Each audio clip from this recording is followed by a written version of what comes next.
Now it is time to build the whole chain of light groups, one by one. We already have the environment and the first key light. Now I'm gonna press Shift-D to duplicate the mix node and plug it in, then drag and drop the light key 02 in the open socket. Again, there's the mix factor to control the amount, and it technically be larger than 1. Let's say 5, 55, whatever. I'm going to make some room for a few more nodes here. Plug in one more mix, hook the rim light up.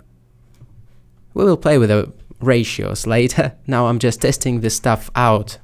I'm just curious how it looks. Come on. M toggles nodes on and off like that. Now on to the sun group. So Shift-D. The mix node is still set to add, by the way.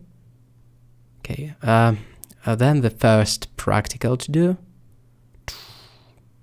Very, very nice.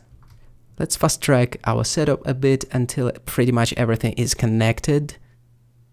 Cool. Sometimes the connections go across the screen like that when we click and drag our output around. Alternatively, the F shortcut draws the connection if the start and destination nodes are both selected. Just a quick tip. And here goes the last one. Whew, the light groups chain is fully formed and ready for our adjustments. As we are composing the raw, noisy passes straight from cycles, they have to be denoised eventually. The best placement for the denoise node is probably right after the light groups chain, and before any potential color grading and other post-processing. To make it look best, the albedo and normal inputs should be filled in though. They can be found there, in the render layers. So here we go. I didn't know about the F shortcut to draw connections between nodes and recording this video, I swear. I'm doing it in a good old drag and drop manner. Okay, the denoise can be a bit slow, certainly takes a few seconds to process, so I'm muting it with M shortcut for the time being, to toggle it back on later after we finish some more stuff.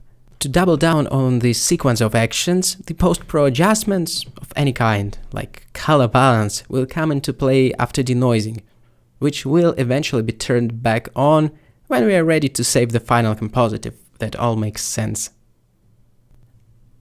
That is our structure of how we treat post-processing. First, the light groups chain, then denoising, temporarily turned off, then the rest of the adjustments. Okay, now we can delete the color balance node. That was meant as a quick demo, and I'll also shut down the denoise for now to keep it nice and fast. Before we go any further, I just wanted to say that there are a few things that we can do to speed up the denoise node. With the accurate type of pre-filter, it's a solid few seconds to calculate. It becomes a lot faster, well, with the fast, or better yet, non-type of pre-filtering. It loses some of the quality as well, but who cares just yet? That being said, I'm still switching it off altogether for the time being. The fastest option by far. Yet another hustle that I'm willingly submit to for the common good is giving descriptive names to all the nodes. This way we will know what light group is doing what. Just thought I would mention. So I'm right-clicking on the node, typing in the name and just repeating the process over and over again until it's done. This one is lens flare apparently. These are our light groups laid out really nicely with the descriptive names. Now we are ready to start playing with the light ratios. Woo! At last we can play with our light groups to relight the composition in some interesting way. How about turning it into the silhouette lighting setup, a moody backlighting type of look? I'm resizing the canvas with help of V and Alt-V shortcuts, Alt and middle mouse button to move it. Okay, so to get the silhouette lighting, the key light should be ditched first. Boom, gone. The second key as well. The rim light, on the other hand, should get the promotion.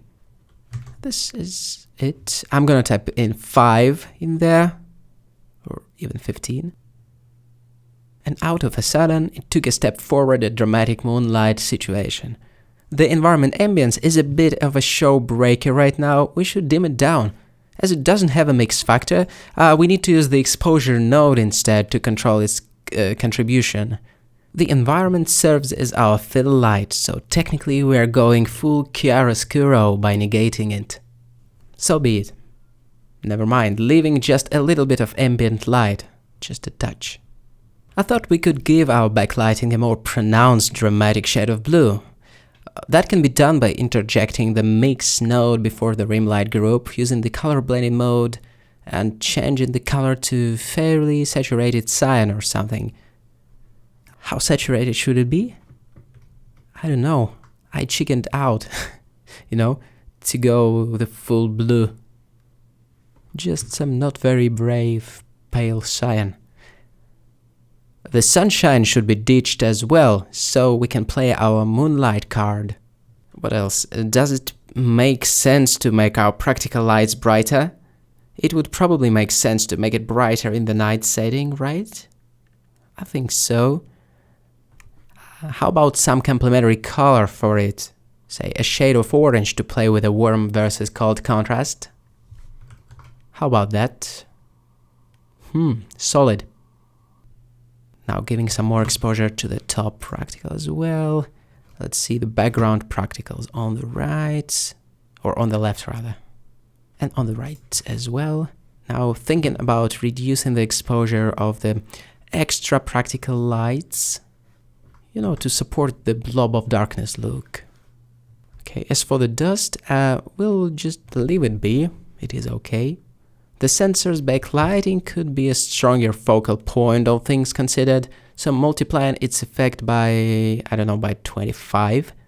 Could be a good idea to do some look depth to play with the color variations now.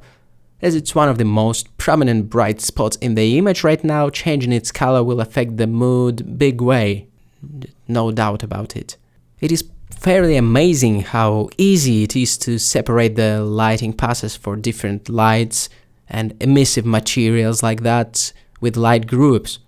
It makes it extremely enjoyable once the tedious part is moved out of the way. The part where we need to prepare our scene in order to play with the light ratios like that. Finally, the lens flare deserves to be way brighter. It is motivated by the main direction of light and intensity of light source somewhere at the back of the set, so it's all good, I think. It's pretty cool now. Now it should be a good time to turn on denoising, take a step back, and congratulate ourselves with a totally different lighting setup emerging without re-rendering anything, simply playing with the light ratios and colorization, and that is it. Pretty amazing. On a second thought, there's too much intensity in the backlight. Probably worth dividing it by 2. Returning to color management, will the higher contrast base level fit the idea of this lighting scheme much better? It could very well be the case, at least one of the possible interpretations. Personally, I don't like to crush the contrast as much though. I believe it is worth leaving at least some fill in the shadows, even in such extreme low-key backlighting styles. Alright, when we are happy with our new mood, we can jump into the image editor, reference the viewer node and save the result. Image, save as. Here we no longer necessarily need the 32-bit formats. If we aren't going to apply any post-processing, we can just save it in one of the display referred 8-bit formats instead, like an 8-bit TIFF or PNG, JPEG if you want it to be compressed, or whatever, and it'll be fine.